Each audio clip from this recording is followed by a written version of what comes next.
Hello guys, so most welcome our YouTube channel rankers number 1 पर। एक बार फिर से हम लोग आ चुके हैं पॉलीटेक्निक एंट्रेंस एग्जाम 2023 को मोस्ट इंपॉर्टेंट सब्जेक्ट फिजिक्स के लेकर, भौतिक विज्ञान के मोस्ट इंपॉर्टेंट क्वेश्चन को लेकर, क्योंकि मुझे एक्सपीरियंस है, क्योंकि मैंने भी पॉलीटेक्निक एंट्रेंस एग्जाम दिया है और मैंने भी एक टॉप गवर्नमेंट कॉलेज पाया है। गवर्नमेंट पॉलीटेक्निक मुरादाबाद जैसा टॉप गवर्नमेंट कॉलेज मैंने पाया है, इसलिए मुझे एक्सपीरियंस हो चुका है कि कौन कौन से क्वेश्चन आपके एग्जाम में आ सकते हैं। तो मैंने वही क्वेश्चन लेकर आप लोग के लिए यहाँ पर लेकर आया हूँ फिजिक्स के मोस्ट इंपॉर्टेंट क्वेश्चन जो आपके एग्जाम में आने की फुल प्रायोरिटी है।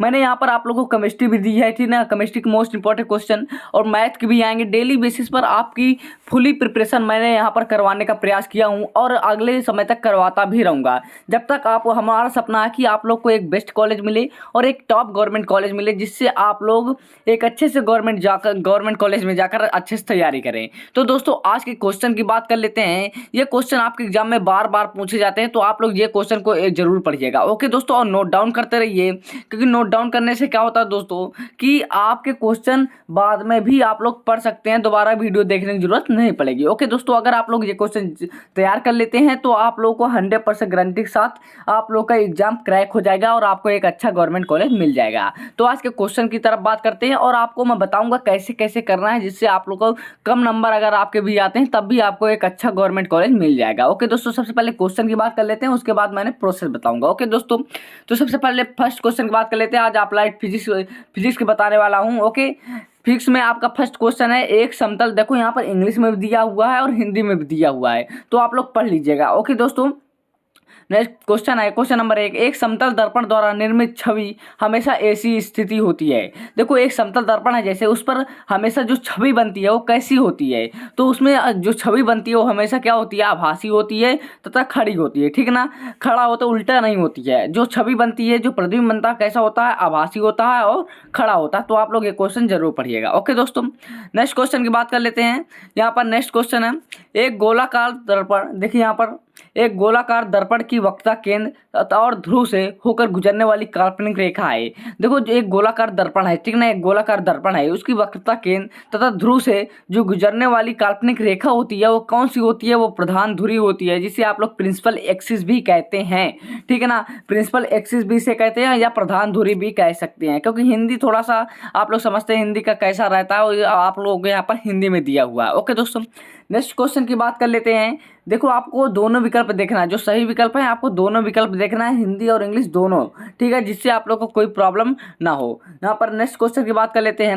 अवतल दर्पण से परावर्तन के बाद प्रमुख अक्ष के समांतर एक किरण से होकर गुजरती है। किससे होकर गुजरती है? जैसे अवतल दर्पण है कोई, ठीक है ना, यहाँ पर अवतल दर्पण है, यहाँ पर दोस्तों इसके परावर्तन, जैसे यहाँ पर कोई आती है तो परावर्तन से समांतर परावर्तन के बाद, जैसे यहाँ पर कोई परावर्तन होता है उसके बाद जो प्रमुख अक्ष के समांतर एक किरण होती है ना, ये मेन अक्ष हो गई, ठीक है ना, मेन अक्ष हो गई, इससे समांतर एक अक्ष होती है ना, कि किरण कहाँ से होकर गुजरती है। तो आप लोग बता सकते हैं बिल्कुल कहाँ से होकर गुजरती है, प्रिंसिपल फोकस से होकर गुजरती है, प्रधान केंद्र बिंदु से होकर गुजरती है। आपका ऑप्शन नंबर ए बिल्कुल करेक्ट आंसर है। ओके दोस्तों, नेक्स्ट क्वेश्चन की बात कर लेते हैं। आज आपके ये प्रकाश वाले चैप्टर से हैं, प्रकाश तथा लेंस वाले चैप्टर से हैं, कल आपका और अलग चैप्टर से आएंगे, जैसे हो गया आपका आवेश वाले चैप्टर से। सभी चैप्टर से आप लोग, मैंने प्रयास करूंगा कि आपके क्वेश्चन सभी चैप्टर से आए और सभी चैप्टर आपका रिवीजन हो जाए और आप एक अच्छा स्कोर कर सकें।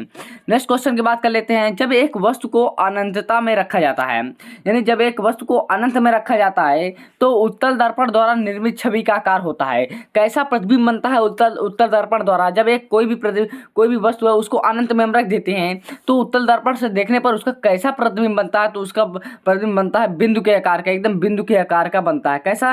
पॉइंट के साइज का बनता है। जैसे यहाँ पर एक मैंने बिंदु रख दिया। ओके दोस्तों, जैसे एक यहाँ पर बिंदु रख दिया, तो याद रहेगा आप लोगों का क्वेश्चन नंबर ए आपका बिल्कुल, ऑप्शन नंबर ए बिल्कुल करेक्ट आंसर है। ओके दोस्तों, नेक्स्ट क्वेश्चन की बात कर लेते हैं। इंपॉर्टेंट क्वेश्चन है।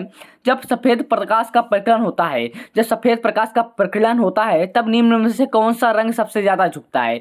तो आप लोग को पता है विबग्योर, आप लोग पढ़े हुए क्या? विबग्योर, ठीक है ना, आप लोग इसको याद कर लीजिए, इसकी ट्रिक है विबग्योर वाली, आप लोग ध्यान रखिएगा। जब सफेद रंग का प्रकाश प्रकलन होता है तो निम्न में से कौन सा रंग सबसे ज्यादा झुकता है? तो आप लोग बता सकते हैं कौन सा रंग? नीला रंग सबसे ज्यादा झुकता है। ओके दोस्तों, नेक्स्ट क्वेश्चन की बात कर लेते हैं। कोलाइडी कणों कणों द्वारा प्रकाश का विकिरण है, कोलाइडल कणों द्वारा प्रकाश का जो विकिरण है वो आपका है थेंडल प्रभाव कहलाता है। क्या कहलाता है? थेंडल प्रभाव। इंपॉर्टेंट है, थेंडल इफेक्ट। ओके दोस्तों, नेक्स्ट क्वेश्चन की बात कर लेते हैं। इंपॉर्टेंट क्वेश्चन है आपके एग्जाम की दृष्टि से। देखो अगला क्वेश्चन है, मोस्ट इंपॉर्टेंट क्वेश्चन है, इस क्वेश्चन को आप लोग जरूर पढ़िएगा। ओके दोस्तों, इसमें आप लोग इंपॉर्टेंट VIMP लगा सकते हैं। वेरी मोस्ट इंपॉर्टेंट क्वेश्चन है। आकाश का नीला रंग और सूर्योदय और सूर्यास्त के समय सूर्य किस लाल रंग का कारण होता है? जब आपका सूर्यास्त होता है, यानी कि जब सूर्य उगता है सुबह और शाम समय डूबता है, तो उसका रंग लाल क्यों होता है, किस कारण से होता है? तो आपका ऑप्शन नंबर ए बिल्कुल करेक्ट आंसर है। प्रकाश का विकिरण जब होता है, ठीक है ना, स्कैटरिंग ऑफ लाइट होता है, प्रकाश का विकिरण होता है, उसके द्वारा आपका जो सूर्यास्त के समय जो रंग होता है वो लाल दिखाई देता है, या उगते समय लाल दिखाई देता है। और आकाश का नीला रंग भी इसी कारण दिखाई देता है, किसके कारण? प्रकाश का विकिरण कारण। इसमें 2 क्वेश्चन है, इंपॉर्टेंट क्वेश्चन। इनमें से एक क्वेश्चन जरूर से जरूर फिक्स होता है कि इनमें से एक क्वेश्चन जरूर पूछा जाए। ओके दोस्तों, नेक्स्ट क्वेश्चन है, इंपॉर्टेंट क्वेश्चन है कि 1 एम्पियर विद्युत धारा है। तो आप लोग को पता है विद्युत धारा क्या होती है? I बराबर क्या होता है? Q/T होता है। क्या दोस्तों? I बराबर Q/T होता है, ठीक है ना। तो यहाँ पर धारा एम्पियर किसके बराबर होगी? तो एम्पियर इसका मात्रा हो गया धारा का, और क्यों मतलब आवेश, आवेश का मात्रा क्या होता है? कूलाम होता है। ठीक है दोस्तों, कितना होता है? कूलाम होता है। अपन समय क्या होता है? टी होता है ना, तो कूलाम अपन समय। तो यहाँ पर देख सकते हैं कौन सा ऑप्शन सही है। तो यहाँ पर ऑप्शन सही है 1 कूलाम अपन 1 सेकेंड। आप लोग कर सकते हैं, 1 एम्पियर बराबर 1 कूलाम अपन 1 सेकेंड होता है। ओके दोस्तों, नेक्स्ट क्वेश्चन की बात कर लेते हैं। इंपॉर्टेंट क्वेश्चन आपके एग्जाम की दृष्टि से कि 2 बिंदुओं के बीच विभवांतर के बराबर होता है। देखो आप लोग को पता है कि जो 2 बिंदुओं के बीच विभवांतर होता है किसके बराबर होता है? तो आप लोग को पता है कि किया गया कार्य जो होता है या उसमें प्रभार, अपान प्रभार, चार्ज, प्रभार को यहाँ पर क्या कह सकते हैं? आवेश कह सकते हैं। तो आप लोग पढ़ेंगे वोल्ट और विभवांतर V बराबर क्या होता है? W/Q होता है। तो 2 बिंदुओं के विभवांतर जो होता है, यह विभवांतर बराबर कितना होता है? कार्य बटे आवेश के बराबर होता है, कार्य अपान आवेश के बराबर होता है। तो यहाँ पर कौन सा ऑप्शन देख लीजिए, यहाँ पर आपका है कार्य अपान आवेश। तो यहाँ पर कार्य बटे आवेश किसमें दिया हुआ है? तो यहाँ पर किया गया कार्य बटे प्रभार, प्रभार को हमेशा आवेश कहते हैं। ओके दोस्तों, ध्यान रखिएगा। तो ऑप्शन नंबर ए बिल्कुल करेक्ट आंसर है। नेक्स्ट क्वेश्चन की बात कर लेते हैं। विभवांतर का SI इकाई क्या होता है? तो आपको पता है विभवांतर की यूनिट जो होती है वो क्या होती है? वोल्ट होता है, ठीक है ना। तो आप लोग इसको जरूर पढ़ लीजिएगा, इंपॉर्टेंट क्वेश्चन है। अब नेक्स्ट क्वेश्चन है, 1 ओम के बराबर होता है। ये क्वेश्चन पिछले बार पूछा गया था पॉलिटेक्निक एंट्रेंस एग्जाम में, और आपकी बार भी फुल चांस है कि ये क्वेश्चन आपके एग्जाम में पूछा जाएगा। जो 1 ओम होता है, R बराबर क्या होता है दोस्तों? फार्मूला से आप लोग निकाल सकते हैं, बिल्कुल दोस्तों, है ना। डिफिनेशन निकाल सकते हैं और उसका फार्मूला भी निकाल सकते हैं और यूनिट भी निकाल सकते हैं। तो 1 ओम किसके बराबर होता है? ओम सबसे पहले मात्रा किसका होता है? प्रतिरोध का। अब प्रतिरोध का फार्मूला क्या होता है? V/I। तो V किसका? वोल्ट है, तो 1 वोल्ट लिख सकते हैं यहाँ पर। क्या? 1 वोल्ट लिख दिया। अपन I किसका होता है? धारा का, तो 1 एम्पियर हो गया। तो यहाँ पर ऑप्शन कहाँ दिख रहा है? 1 वोल्ट अपन 1 एम्पियर। तो यहाँ पर ऑप्शन यहाँ पर दिख रहा है, ये देख लीजिए, ऑप्शन नंबर सी, 1 वोल्ट अपन 1 एम्पियर। आप लोग ध्यान से पढ़िएगा, इंपॉर्टेंट क्वेश्चन। नेक्स्ट क्वेश्चन की बात कर लेते हैं।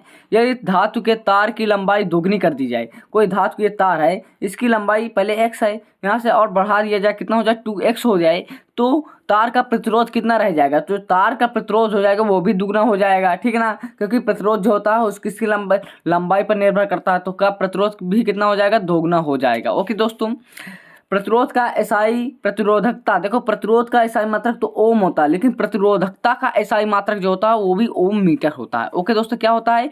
देखो प्रतिरोध का जो मात्रक होता है सिर्फ ओम होता है, लेकिन जो प्रतिरोधकता यानी कि विशिष्ट प्रतिरोध का जो मात्रक होता है वो आपका होता है ओम मीटर। हिंदी में यहाँ पर दे सकता है ओम मीटर। तो आप लोग ध्यान से देखिए, मैंने यहाँ पर सभी पॉइंट क्लियर करते हुए चल रहा हूँ, तो आप लोग को भी कोई डाउट नहीं रहना चाहिए। ओके दोस्तों, नेक्स्ट क्वेश्चन की बात कर लेते हैं।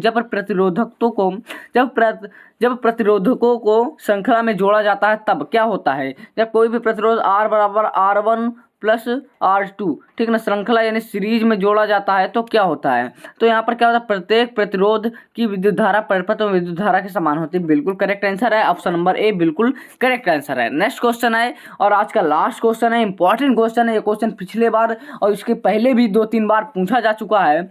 इसमें मैं आप लोग को आज पूरा डाउट क्लियर कर दूंगा विद सोल्यूशन के साथ।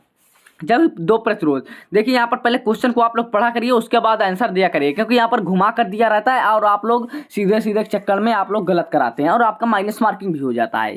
ठीक है दोस्तों, जब दो प्रतिरोध R1 और R2 को समांतर में जोड़ा जाता है तो आपको पता है 1/R हम निकालते हैं, तो इसका समांतर समतुल्य प्रतिरोध क्या होता है, तो इसे हम जब समांतर में जोड़ते हैं तो क्या होता है 1/R बराबर क्या होता है 1/R1 प्लस 1/R2। ठीक है, ये आपका समांतर में हो गया। अगर ये कहते हैं श्रेणी में जोड़ा जाता है तो श्रेणी में आपका होता है R बराबर R1 प्लस R2। ठीक है ना, यहाँ पर श्रेणी की बात नहीं कि श्रेणी हटा देते हैं हमें, यहाँ पर किससे मतलब, यहाँ पर हमें मतलब है सिर्फ किससे, समांतर से। तो यहाँ पर समांतर देख लेते हैं क्या कहता है। देखो इतना हो गया, अब इसे हम पूरा सोल्यूशन करते हैं। तो यहाँ पर क्या होगा, कॉमन क्या हो गया R1 plus R1 into R2 common हो गया, तो ऊपर क्या आ जाएगा R2 प्लस R1। ठीक है दोस्तों, इतना हो गया। अब 1/R बराबर में जब R के इक्वल करेंगे दोस्तों तो कितना आएगा, तो R जब इक्वल करेंगे तो क्या आएगा, उल्टा पलट जाएगा, तो क्या हो जाएगा R1 इंटू R2 बट्टे R1 प्लस R2। ये आपका ऑप्शन नंबर देख सकते हैं, कौन सा ऑप्शन नंबर है, ऑप्शन नंबर डी बिल्कुल करेक्ट आंसर है। तो आपके एग्जाम की दृष्टि से मोस्ट इंपॉर्टेंट क्वेश्चन है ये सभी। अगर आप लोगों को पीडीएफ भी चाहिए तो पीडीएफ भी मिल जाएगी। डेली बेसिस पर मैंने 10 से 15 क्वेश्चन आपको लाने का प्रयास किया, फिजिक्स केमिस्ट्री मैथ की तीनों के, जिससे आपकी तैयारी अभी 1.5 महीना बचा हुआ है। आपके एग्जाम 22 से 30 जून के बीच में है, तो आपके पास कम से कम अभी 1.5 महीने का टाइम है। 1.5 महीने में आप लोग की प्रिपरेशन इतनी अच्छी करवा दूंगा कि आप लोग का एक अच्छा टॉप गवर्नमेंट कॉलेज पा जाएंगे और आप लोग एक अच्छा स्कोर करके आएंगे। ओके दोस्तों, अगर आपको वीडियो अच्छी लगी हो और आपको हेल्पफुल लगी हो तो आप लोग चैनल को सब्सक्राइब कर लीजिए। अब मैंने एक चीज़ बताया था कि लास्ट में कि अगर आप लोग को कम नंबर पर भी गवर्नमेंट कॉलेज पाना है तो क्या करें। तो अभी तो आप लोग तैयारी करिए, जो मैं आपको क्वेश्चन बता रहा हूँ वो क्वेश्चन आप लोग पढ़िए। अगर आपके एग्जाम में कम नंबर भी आते हैं तो आप लोग के पास बेस्ट ऑप्शन रहता है काउंसलिंग। काउंसलिंग मेन होती है दोस्तों, काउंसलिंग में आप लोग का पूरा होता है कि आप लोग को अच्छा गवर्नमेंट कॉलेज मिलेगा, क्योंकि कुछ लोग के नंबर अच्छे भी रहते हैं तब भी उनको अच्छा गवर्नमेंट कॉलेज नहीं मिल पाता क्योंकि वो काउंसलिंग नहीं कर पाते हैं। तो दोस्तों पिछले बार मैंने कम से कम 1000 बच्चों का एडमिशन करवाया है गवर्नमेंट कॉलेज में, वो भी अच्छे अच्छे गवर्नमेंट कॉलेज में जिनका रैंक बहुत हाई थी, जिनके नंबर बहुत कम थे, उनका भी एडमिशन करवाया। तो आप लोग जुड़े रहिए पूरा, जब तक आपका एडमिशन नहीं हो जाएगा, जब तक आप लोग को कॉलेज तक छोड़ कर आएंगे, बस आप लोग जुड़े रहिए। ओके दोस्तों, मिलते हैं नेक्स्ट वीडियो में, तब तक के लिए थैंक्स फॉर वॉचिंग गाइज।